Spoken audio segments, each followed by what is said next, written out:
नमस्कार विद्यार्थियों, हम श्रीमद् भगवद गीता पिछले वीडियो से पढ़ रहे थे और हमने उसके 6 से 7 श्लोक का अनुवाद और भावार्थ समझ लिया था। आज के वीडियो में हम उससे आगे के जो श्लोक हैं उनके बारे में चर्चा करेंगे। तो हमने 6 श्लोक पढ़ लिए थे। अब 7वें श्लोक में अर्जुन जो है वो अपना जो सम्मूढ़ चित्त वाला हो रहा है, विषाद युक्त हो रहा है, शोक से युक्त हो रहा है, ऐसा वह जो अर्जुन है वो मोह कायरता रूपी दोष का वर्णन करते हुए अपने भगवान के शरण होकर उनको कल्याणप्रद उपदेश देने के लिए प्रार्थना करता है। कार्पण्य दोषोपहत स्वभावः पृच्छामि त्वां धर्म सम्मूढ़ चेताः यच्छ्रेयस्यात् निश्चितं ब्रूहि तन्मे शिष्यस्तेहं शाधि मां त्वां प्रपन्नम्। चौथी पंक्ति को हम पहले देख लेते हैं। अहम ते शिष्यः, मैं आपका शिष्य हूँ। शाधि, मुझे आप शिक्षा दीजिए। शाधि का अर्थ है यहाँ पर आप मुझे शिक्षा दीजिए। माम यानी मुझको, त्वाम यानी आप, त्वाम यानी आपकी, प्रपन्नम यानी मैं शरण में हूँ। अहम ते शिष्यः, मैं आपका शिष्य हूँ। माम शाधि, मुझे शिक्षा दीजिए। क्यों? क्योंकि त्वाम प्रपन्नम, मैं आपकी शरण में आया हूँ। प्रपन्न का अर्थ है शरण में आना। ये चौथी पंक्ति हमने पहले पढ़ ली। तो किस चीज़ के लिए शिक्षा मांग रहा है वह? कि मैं कार्पण्य दोषों, कायरता रूपी दोष से उपहत यानी युक्त स्वभाव वाला हो गया हूँ। कायरता रूपी, क्योंकि मैं युद्ध भूमि में खड़ा हूँ, मुझे इस समय मेरा कर्तव्य है कि मैं युद्ध लड़ूँ, लेकिन मुझ पे कायरता हावी हो गई है कि मैं कैसे ही अपने ही जनों को मैं कैसे मारूं। इस प्रकार के कायरता के दोष से मैं उपहत यानी युक्त स्वभाव वाला हो गया हूँ, तथा साथ में कैसा हो गया हूँ? धर्म सम्मूढ़ चेता, धर्म के विषय में सम्मूढ़ अर्थात मोहित चित्त वाला हो गया हूँ। त्वाम पृच्छामि, तो मैं तुमको पूछ रहा हूँ। अर्जुन की कैसे कैसी विशेषता, अर्जुन अपने बारे में क्या कह रहा है कि मैं धर्म के विषय में सम्मूढ़ अर्थात मोहित चित्त वाला हो गया हूँ और कार्पण्य दोषों, कायरता रूपी दोष से उपहत यानी युक्त स्वभाव वाला हो गया हूँ। त्वाम पृच्छामि, ऐसा मैं अर्जुन आपसे पूछता हूँ। क्या पूछ रहा हूँ? यत श्रेयः, जो कल्याणकारी हो। यत श्रेय का अर्थ है यत श्रेयः, यत यानी जो, श्रेय यानी कल्याणकारी हो, स्यात हो, निश्चितम निश्चित रूप से, तम उस कल्याणकारी मार्ग को, ब्रूहि में मुझे आप बताइए। वो उस ब्रूहि तत् में, उस कल्याणकारी मार्ग को आप मुझे बताइए। मैं कायरता रूपी दोष से उपहत युक्त स्वभाव वाला हो गया हूँ तथा धर्म के विषय में मोहित चित्त वाला हो गया हूँ। यहाँ कहने का तात्पर्य है कि मेरा युद्ध भूमि में क्या धर्म है, इस विषय में मैं कोई निर्णय नहीं ले पा रहा हूँ, ऐसा मोहित चित्त वाला हो गया हूँ। तो इसलिए यत श्रेयः, जो कल्याणकारी हो मेरे लिए, उसको आप निश्चित रूप से मुझे बताइए, क्योंकि मैं आपका शिष्य हूँ, आपकी शरण में आया हूँ, इसलिए आप मुझे शिक्षा दीजिए। कार्पण्य अर्थात कायरता रूपी दोष, उपहत यानी युक्त स्वभाव वाला, पृच्छामि पूछ रहा हूँ, त्वाम यानी तुमको, धर्म सम्मूढ़ चेता, धर्म से सम्मूढ़ यानी मोहित चित्त वाला, यत श्रेयः, जो श्रेयकर हो, श्रेयस्कर हो, जो प्रशंसनीय हो, जो कल्याणकारक हो, स्यात् यानी हो, निश्चितम निश्चित रूप से, तम उस कल्याणकारी मार्ग को, ब्रूहि मुझे, तत् में मुझे बताइए। मैं यानी मुझे। अहम ते शिष्यः, मैं ते यानी आपका, शिष्य यानी शिष्य हूँ। त्वाम प्रपन्नम, आपकी शरण में आया हूँ। माम शाधि, मुझे आप शिक्षा दीजिए। यत श्रेय को तोड़ेंगे तो यत, और श्रेय, यत श्रेय को तोड़ेंगे तो छ के स्थान पर श्रेय आएगा। स्यात् निश्चितम में स्यात्, और निश्चितम पीछे नी न होने के कारण यानी पंचम अक्षर होने के कारण प्रथम वर्ण को भी पंचम अक्षर हो गया है। उपहत, उपधातु से हन प्रत्यय करने और त प्रत्यय करने पर उपहत शब्द बनता है। शाधि, शाश धातु का लोट लकार का मध्यम पुरुष का एक वचन है। और शिष्यः, शाश धातु से क्यप प्रत्यय करने पर शिष्यः बनता है। ये इम्पॉर्टेंट है, जो अंतिम है, ये जो शाश धातु से जो क्यप प्रत्यय करने पर शिष्यः बना है, ये प्रत्ययों की दृष्टि से भी आपके लिए इम्पॉर्टेंट है। परीक्षाओं में भी पूछते हैं, प्रतियोगी परीक्षाओं में भी पूछते हैं। अगला है न ही प्रपश्यामि ममापनुद्यात् यच्छोकमुच्छोषणम् इंद्रियाणाम अवाप्य भूमावसपत्नमृद्धम राज्यम सुराणामपि चाधिपत्यम। अर्जुन अब बता रहा है कि वो क्यों इस तरह के भावों को प्राप्त कर रहा है, क्योंकि वो किसी तरह का कोई स्पष्ट मार्ग नहीं देख पा रहा है। वो ये सोच रहा है कि मैं युद्ध करूँगा तो मुझे क्या मिलेगा, यदि मैं युद्ध नहीं करूँगा तो भी मुझे क्या मिल जाएगा। तो वो सम्मूढ़ चित्त वाला हो रहा है, उसको अपना धर्म समझ में नहीं आ रहा कि ऐसी स्थिति में मुझे क्या करना चाहिए। न ही प्रपश्यामि, न यानी नहीं, प्रपश्यामि यानी कोई उपयुक्त उपाय को, मम यानी प्रपश्यामि यानी देख रहा हूँ, प्रपश्यामि है ना कोई उपयुक्त उपाय को, न ही नहीं देख रहा हूँ मैं। मम यानी मैं, मेरा, अनुद्यात सॉरी क्षमा कीजिएगा, अपनुद्यात यानी दूर कर सके, मम यानी मेरे, और ऐसा कोई उपाय नहीं देख रहा हूँ जो मेरे इस विषाद को दूर कर सके। अपनुद्यात का अर्थ है कि दूर कर सके। यत यानी जो, छोकम, छोक को छ के स्थान पर वापस श हो जाएगा, शोकम शोक को, उत्शोषण को उत्शोषण यानी सुखाने वाला, उत्शोषण का अर्थ होता है सुखाना। जो इंद्रियाणाम इंद्रियों को, मेरे इंद्रियों को जो सुखाने वाला ये शोक है उसको दूर कर सके, ऐसा कोई उपाय नहीं देख रहा हूँ। यत शोकम, यह जो शोक है ये कैसा है, उत्शोषण इंद्रियाणाम, इंद्रियों को सुखाने वाला यह शोक है जो मेरे मन में अभी उत्पन्न हुआ है कि मैं दुविधा की स्थिति में हूँ, मुझे क्या करना है। यह जो शोक है, ये जो विषाद की स्थिति है, उसको अपनुद्यात दूर करने वाला मैं कोई भी प्रपश्यामी उपाय नहीं देख पा रहा हूँ। अवाप्य भूमौ असपत्न वृद्धम, अवाप्य अर्थात प्राप्त करके, भूमौ का मतलब भूमि, असपत्न यानी बिना शत्रुओं वाली, सपत्न का मतलब होता है शत्रु, और असपत्न यानी शत्रुओं से रहित। जब मैं कौरवों का विनाश कर दूंगा, ये खत्म हो जाएंगे, सब कौरव नहीं रहेंगे, तो हमें बिना शत्रुओं वाली जो भूमि प्राप्त होगी, रिद्धम अर्थात जो धन धान्य प्राप्त होगा, राज्यम अर्थात जो राज्य प्राप्त होगा, बिना निष्कंटक शत्रुओं से रहित इस भूमि में, धन धान्य में, इस राज्य में, और चाहे राज्यम सुराणाम अपि चाधिपत्यम, और सुराणाम अर्थात देवताओं के स्वामीपन को भी अवाप्य प्राप्त करके भी मैं उस उपाय को नहीं देख पा रहा हूँ जो मेरी इस इंद्रियों को सुखाने वाला है।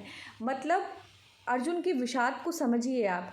वो है सोच रहा है कि चलो मान लेते हैं हमको कि मैं इन सब का विनाश कर दूंगा तो मुझे एक ऐसा राज्य मिलेगा जो असपत्न वृद्धम हो, अर्थात बिना किसी भी शत्रुओं के हो वह, और भूमि भी प्राप्त होगी, धन धान्य भी खूब प्राप्त हो जाएगा, क्योंकि जो कौरवों के पास है वो सब कुछ उसे मिल जाएगा। और चाहे मुझे ऐसा लग रहा है कि वह, मतलब अर्जुन ऐसा सोच रहा है कि मुझे चाहे सुराणाम राज्यम अधिपत्यम, ऐसा राज्य मिल जाए जो जिस पर देवताओं का शासन है, देवताओं के शासन वाला राज्य भी मिल जाए, तो भी मेरे अंदर जो पीड़ा है कि मैंने अपने ही आत्मीय जनों को ही मैंने मार दिया, इस प्रकार की जो पीड़ा है, जो शोक है, ये मेरे अंदर विषाद उत्पन्न हुआ है, इसको दूर करने का मैं कोई उपाय नहीं देख पा रहा हूँ। न ही प्रपश्यामी यानी कोई उपाय नहीं देख पा रहा हूँ। मम यानी मुझे, जो अपनुद्यात मुझे ये दूर कर सके, जो मेरे इंद्रियों को सुखाने वाला, उत्सोक्षम इंद्रियाणाम इंद्रियों को सुखाने वाला ये जो शोक है, इसको दूर करने वाला कोई उपाय नहीं देख रहा हूँ। चाहे मुझे निष्कंटक राज्य प्राप्त हो जाए, चाहे मुझे देवताओं के स्वामीपन वाला आधिपत्य मिल जाए, तो भी मेरे इंद्रियों के अंदर जो ये शोक है कि मैं अपने ही पितामह, अपने ही गुरु द्रोणाचार्य और अपने ही भाई बंधुओं का मैं को मारने वाला हूँ, या मेरे हाथों वो मारे जाएंगे, इससे जो उत्पन्न शोक हो रहा है, यह मैं किसी भी चीज़ से दूर नहीं कर पा रहा हूँ, किसी भी सुख से उसको दूर नहीं कर पा रहा हूँ। अब देखो, ममापुनुद्यात शोकम उत्शोषणम, इसको अगर आप विच्छेद करेंगे तो इस प्रकार से पाएंगे, मम अपनुद्यात शोकम और उत्शोषणम। भूमौ असपत्न वृद्धम, दूसरा जो है भूमौ असपत्न वृद्धम, वृद्धम का मतलब होता है धन धान्य, और यहाँ पर संधि हो गई एचो अयवायाव से अयादि संधि, औ के स्थान पर अवादेश हो गया। असपत्नम नास्ति सपत्नो यस्य तत्, जिसका कोई सपत्नी नहीं हो, अर्थात कोई भी सौत नहीं, अर्थात कोई भी शत्रु नहीं हो। अवाप्य, अव और आप धातु से त्वा प्रत्यय करने पर त्वा के स्थान पर कत्वा नय अयनय समासे ल्यप, समासे अयनय पूर्वक तो ल्यप, समास नए समास को छोड़कर यदि कहीं पर भी उपसर्ग पूर्वक धातु आती है तो वहाँ पे त्वा प्रत्यय के स्थान पर ल्यप प्रत्यय हो जाता है, इसलिए अवाप्य में ल्यप प्रत्यय है क्योंकि पूर्व में अव उपसर्ग है। प्रपश्यामी प्र उपसर्ग पूर्वक दृश धातु, दृश के को पश्य आदेश हो जाता है, लट लकार का उत्तम पुरुष का एक वचन है। आगे देखिए, एवं मुक्ता इस प्रकार से कहकर ऋषिकेश जो गूढ़ाकेश, क्षमा कीजिएगा, संजय उवाच, आगे संजय बोलते हैं क्या, एवं मुक्ता ऋषिकेशम गूढ़ाकेशः परंतप न योत्सयति गोविंदम उक्त्वा तूष्णीम बभूव, कि संजय कहते हैं जो वहाँ पे उपस्थित धृतराष्ट्र को युद्ध का वर्णन सुना रहे हैं कि अर्जुन ने जैसे ही कहा कि न ही प्रपश्यामि ममापनुद्यात्, कि मैं कोई उपाय नहीं देख रहा हूँ, ऐसा कहने के बाद में अर्जुन ने क्या किया, एवं उक्त्वा इस प्रकार से कहकर ऋषिकेशम, ऋषिकेशम किसको, श्री कृष्ण को, ऋषि का मतलब होता है इंद्रियां, ईशम यानी उसके ऊपर विजय प्राप्त करने वाला उसका स्वामी, तो इंद्रियों को जीतने वाले जो भगवान श्री कृष्ण हैं उनको गूढ़ाकेशः परंतप, ये दोनों विशेषण किसके हैं, ये दोनों विशेषण अर्जुन के हैं। गूढ़ाक का मतलब होता है, गूढ़ाका का मतलब होता है नींद, और ईशा का मतलब होता है स्वामी, जो नींद का स्वामी अर्थात जिसने नींद के ऊपर विजय प्राप्त कर ली है। ऐसा कहते हैं रामायण के समय में लक्ष्मण, उनको ऐसी विद्या प्राप्त थी कि वह आंखें खोल के ही सो लेते थे, अर्थात वो बिना सोए भी रह सकते थे। उस विद्या का नाम अभी मुझे याद नहीं है। और ये जो अर्जुन है इनको भी गुड़ाकेशः इसलिए कहा जाता है क्योंकि इन्होंने भी निद्रा पर विजय प्राप्त है इनको। परंतप अर्थात शत्रुओं को तपाने वाले, और गुड़ाकेश जो अर्जुन है उसने एवं मुक्त्वा इस प्रकार से कहकर ऋषिकेश अर्थात श्री कृष्ण भगवान को यह कहकर न योत्स्य, अब मैं युद्ध नहीं करूँगा, इति इतना कहकर गोविंदम यानी गोविंद भगवान श्री कृष्ण को उक्त्वा कह करके तूष्णीम बभूव है, वह चुप हो गए कि मैं युद्ध नहीं लड़ूंगा। भगवान आगे बोलते हैं तम, ये सब वर्णन संजय कर रहा है धृतराष्ट्र से। तम उवाच ऋषिकेशे प्रहसन्निव भारत सैनियोर उभयोर मध्य विषिदंतम इदम वचः, कि तम उवाच उनको कहकर, तम अर्थात श्री कृष्ण को ऋषिकेशः ऋषिकेश ने तम अर्जुन को उवाच यानी कहा, प्रहसन्निव भारतः हंसते हुए मुस्कुराते हुए, तम उस अर्जुन को उवाच अर्थात बोले, ऋषिकेशः यानी श्री कृष्ण प्रहसन इव हंसते हुए के समान, भारत, यहाँ भारत किसके लिए आया है, धृतराष्ट्र के लिए, क्योंकि संजय धृतराष्ट्र को ये सुना रहा है तो कह रहा है हे भरतवंशी धृतराष्ट्र, ऐसा जब उन्होंने अर्जुन ने कहा तो अर्जुन ने कहा कि मैं युद्ध नहीं लड़ूंगा। इतना कहने के बाद में हंसते हुए ऋषिकेश अर्थात भगवान श्री कृष्ण तम उस अर्जुन को उवाच यानी बोले, किस स्थिति में, सैनयो उभयोर मध्य विसीदंतम इदम वचः, दोनों सेनाओं के मध्य शोक करते हुए उस अर्जुन को, विषीदंतम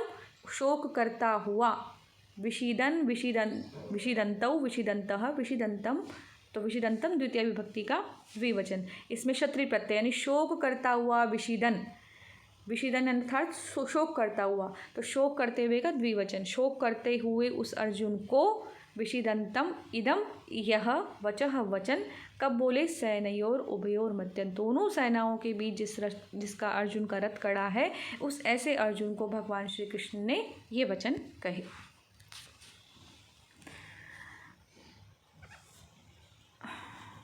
आगे श्री भगवान उवाच, अब श्री भगवान क्या कह रहे हैं, अशोचान्ननुशोचस्त्वं प्रज्ञावादांश्च भाषसे गतासून गतांशुश्च नानुशोचन्ति पंडिता, कि अशोचान्ननुशोचस्त्वं, जो शोक करने योग्य नहीं है, अशोचान ये का मतलब है शोचितुम न योग्य, जो शोक करने योग्य नहीं है, ननु शोचस्त्वम, तुम उसके ऊपर शोक कर रहे हो, ये कोई विषय ही नहीं है जिसके ऊपर शोक करना है, तुम्हारा धर्म है युद्ध लड़ना, तुम युद्ध लड़ो, सामने कोई भी हो उसके साथ युद्ध करना चाहिए, रणभूमि में आने के बाद में विचार करने का कोई प्रश्न नहीं है।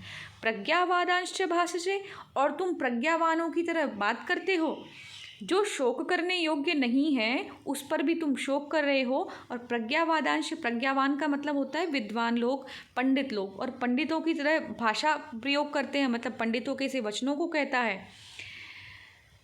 विपरीत बता रहे हैं कि तुम पंडितों के समान वचनों को बोलते हो, बुद्धिजीवी हो और बहुत विद्वान हो, गुणी हो, और इतना होने के बाद भी तुम अशोचवान, जो सोचने योग्य नहीं है, उसके ऊपर तुम शोक कर रहे हो। क्योंकि पंडिताः, पंडित लोग जो होते हैं, गतासून, गत असून, असून का मतलब होता है प्राण, जिनके प्राण चले गए हैं, असून गताः, जिनके प्राण चले गए हैं, गता असूनश्च गतांशुश्च, जिनके प्राण नहीं गए हैं।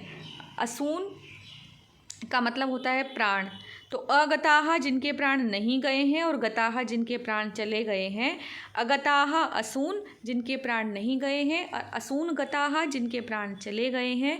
नानुशोचन्ति, उन दोनों ही विषयों में पंडित लोग शोक नहीं करते हैं। या पंडित से क्या तात्पर्य है? वह ब्राह्मण नहीं जो पूजा पाठ कराता है।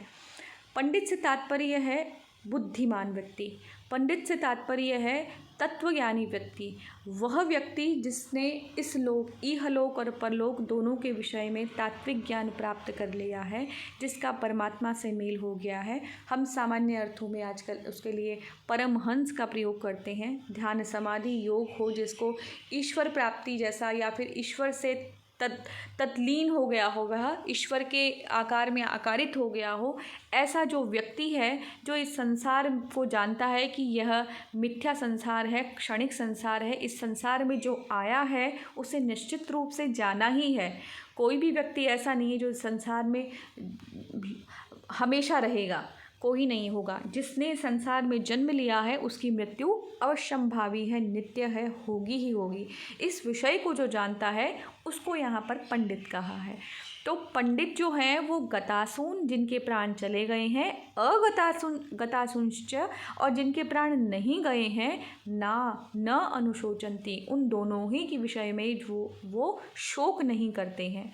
और तुम प्रज्ञावादांश भाष से पंडितों की सी तो बातें करते हो, और फिर भी अशोचवान, जो जिनके विषय में शोक नहीं करना है, उनके विषय में तुम शोक करते हो। तो आज के वीडियो में हम इतना ही पढ़ेंगे। अब आगे जो 12वें श्लोक से और आगे के 4-5 श्लोक हम अगले वीडियो में पढ़ेंगे। धन्यवाद।